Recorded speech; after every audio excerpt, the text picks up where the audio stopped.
Hello दोस्तों, आप सभी को जीएसआर क्लासेज में स्वागत है।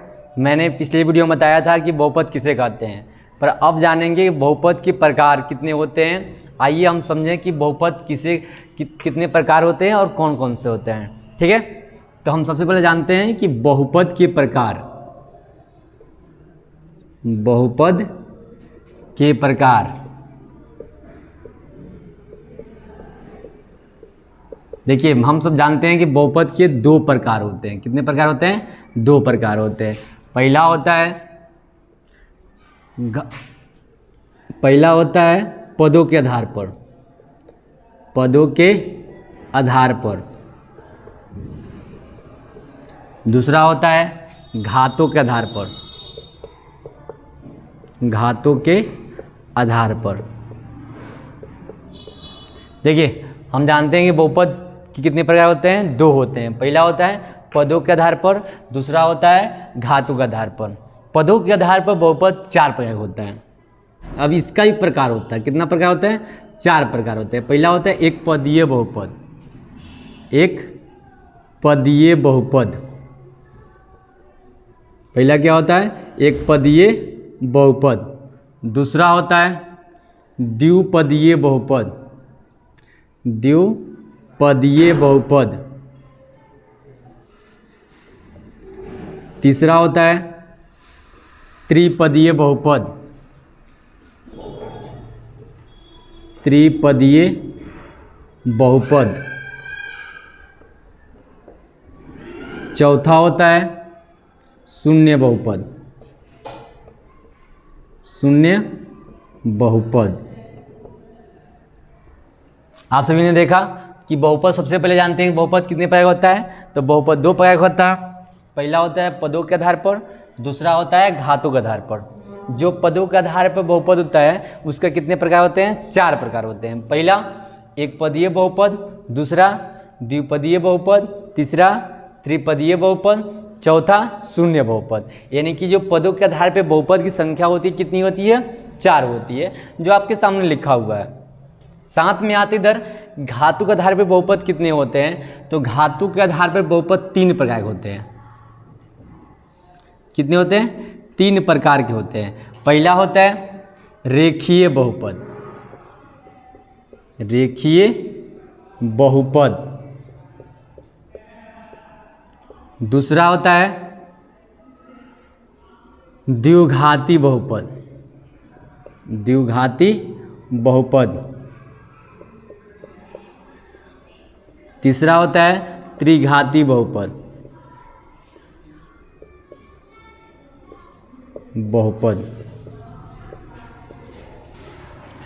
देखिए, इन सब के बारे में जान लेते हैं। जैसे आपने जाना यहाँ पे कि घातों के आधार पे, यानी बहुपद कितने प्रकार होता है? दो प्रकार होता है। पहला पदों के आधार पर, दूसरा घातों के आधार पर।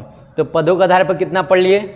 चार प्रकार से पढ़ लिए। एक पदीय बहुपद, द्विपदीय बहुपद, त्रिपदीय बहुपद, शून्य बहुपद। ऐसे घातों के आधार पर कितना होते हैं? वो भी तीन प्रकार के होते हैं। पहला होता है रेखीय बहुपद, दूसरा होता है द्विघातीय बहुपद, तीसरा होता है त्रिघातीय बहुपद। अब हम जानते हैं इन चीज सबके बारे में एक एक जान लेते हैं कि आखिर ये होता क्या है। इनकी ये एक पदीय बहुपद कहते किसे हैं, द्विपदीय बहुपद किसे कहते हैं, त्रिपदीय बहुपद किसे कहते हैं और शून्य बहुपद कहते हैं किसे कहते हैं। अगर ये बातें मेरी समझ में आ रही है तो आप चाहो तो वीडियो रुक के इसको नोट डाउन भी कर लेना, बहुत इंपॉर्टेंट है। मैं एक बार फिर बता रहा हूँ, कक्षा 9 के लिए, कक्षा 10 के लिए बेहद इंपॉर्टेंट है। अगर इससे नीचे क्लास में पढ़ रहे हैं तो इसके लिए भी बहुत इंपॉर्टेंट है। तो ये आप एक बार चाहो तो इसको आप वीडियो पॉज करके इसको लिख सकते हैं। मैं कुछ समय के लिए रुक जाता हूँ, उसके बाद आप इसको लिख लीजिएगा। आते हैं, पहले जानते हैं हम कि एक पदीय बहुपद क्या होता है। एक पदीय बहुपद क्या होता है? तो वे बहुपद जिसमें चर, अचर तथा समीकरणों के मिलने से एक पद का निर्माण होता हो। वे बहुपद जिसमें चर, अचर तथा समीकरणों के मिलने से एक पद का निर्माण हुआ हो। जैसे 9xy,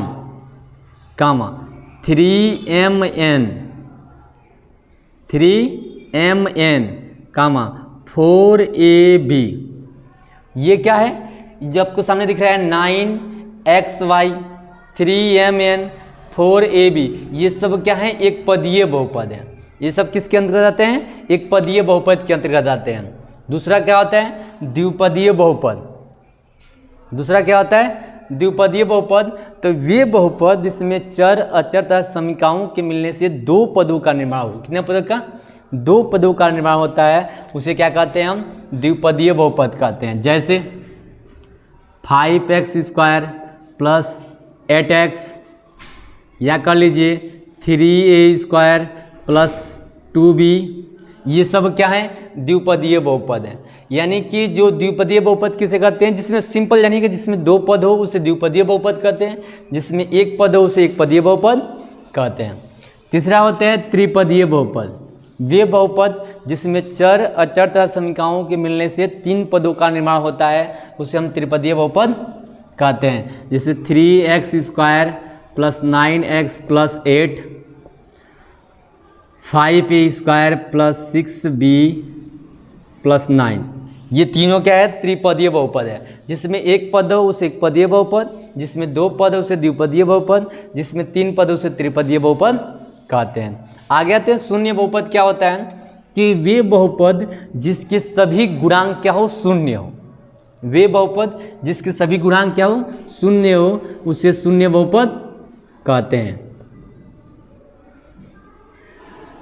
वे बहुपद जिसके सभी गुणांक क्या हो, शून्य हो, उसे शून्य बहुपद कहते हैं। देखिए यहाँ पे x का भी गुणांक 0 है, y का भी गुणांक 0 है, अचर पद भी 0 है। यहाँ a का गुणांक भी 0 है, b का भी गुणांक 0 है, और अचर पद भी क्या है, 0 है। ये सब क्या कहलाते हैं, ये सब शून्य बहुपद कहलाते हैं। अगला आते हैं हम घातों के आधार पर। घातों के आधार पर कितने होते हैं, तो घातों के आधार पर जो बहुपद होती है तीन प्रकार होती है। पहला होता है रेखीय बहुपद, दूसरा होता है द्विघातीय बहुपद, तीसरा होता है त्रिघातीय बहुपद। तो रेखीय बहुपद क्या होता है, देखिए हमने पदों के आधार पर बहुपद पढ़ लिया, एक पदीय बहुपद, द्विपदीय बहुपद, त्रिपदीय बहुपद, शून्य बहुपद। अब आते हैं पढ़ते हैं क्या, घातों के आधार पर बहुपद। घातों के आधार पर कितना बहुपद होता है, तो तीन होता है, रेखीय बहुपद, द्विघातीय बहुपद, त्रिघातीय बहुपद। तो रेखीय बहुपद किसे कहते हैं, पहले जान लीजिए कि वे बहुपद जिसमें चर राशि का घात कितना हो, एक हो, उसे रेखीय बहुपद कहते हैं। यानी कि वे बहुपद जिसमें चर राशि का घात क्या हो, एक हो, उसे रेखीय बहुपद कहते हैं।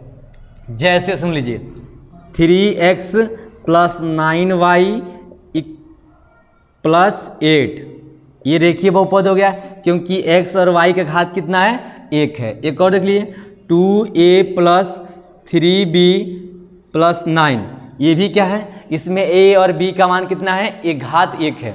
यानी कि इसमें x और y का घात क्या है, एक है, इसलिए रेखीय बहुपद हो गया। इसमें a और b का जो घात है वो क्या है, एक है, ये भी क्या हो जाएगा, रेखीय बहुपद। मतलब जिसमें एक घात होते हैं, जिसमें चर राशि का घात कितना हो, एक हो, उसे क्या कहेंगे, रेखीय बहुपद कहते हैं।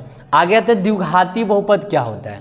द्विघाती बहुपद क्या होता है, तो वे बहुपद जिसमें चर राशि का घात कितना हो, 2 हो। वे बहुपद जिसमें चर राशि का घात कितना हो, 2 हो, उसे द्विघातीय बहुपद कहते हैं। जैसे जान लीजिए, जैसे 3x² प्लस 9x प्लस 6, ये क्या है, द्विघाती बहुपद है। 3x² प्लस 9x प्लस 6 या 7x² प्लस 9x प्लस 8, ये सब क्या है, द्विघाती बहुपद। मतलब जिसमें चर राशि का घात 2 हो उसे द्विघाती बहुपद, जिसमें चर राशि का घात 1 हो उसे रेखीय बहुपद, और तीसरा वे बहुपद जिसमें चर राशि का घात कितना हो, 3 हो, उसे त्रिघाती बहुपद कहते हैं। एक बार फिर सुन लीजिए कि बहुपद के दो प्रकार होते हैं, पदों के आधार पर, घातों के आधार पर। पदों के आधार पर बहुपद कितने होते हैं, 4 होते हैं। एक पदीय बहुपद, द्विपदीय बहुपद, त्रिपदीय बहुपद, शून्य बहुपद। इधर क्या होता है, घातों के आधार पर 3 होता है, रेखीय बहुपद, द्विघातीय बहुपद, त्रिघातीय बहुपद। त्रिघातीय बहुपद की एग्जाम्पल देख लीजिए, 3x³ plus 9x² plus 8x plus 4। एक और देख लीजिए 7x³ plus 3y² plus 9x plus 6, ये सब क्या है, जिसमें 3 घात होता है उसे क्या कहते हैं, त्रिघातीय बहुपद कहते हैं। आई होप ये वीडियो आपको बहुत अच्छी लगी होगी। ये बहुपद का प्रकार है, बहुपद, इसमें कोई भी दिक्कत होगी, कोई भी जो चीज़ें समझ में नहीं आती होगी, आप कमेंट करके बताइएगा सर मुझे इस चीज़ें समझ में नहीं आ रही है, मैं आपके लिए फिर से वीडियो बनाऊंगा, इसको फिर समझाऊंगा। अगर ये वीडियो अच्छी लगती है तो आप कमेंट कीजिए, अपने साथियों के साथ शेयर कीजिए और मेरे चैनल को सब्सक्राइब कीजिए। धन्यवाद। वंदे मातरम।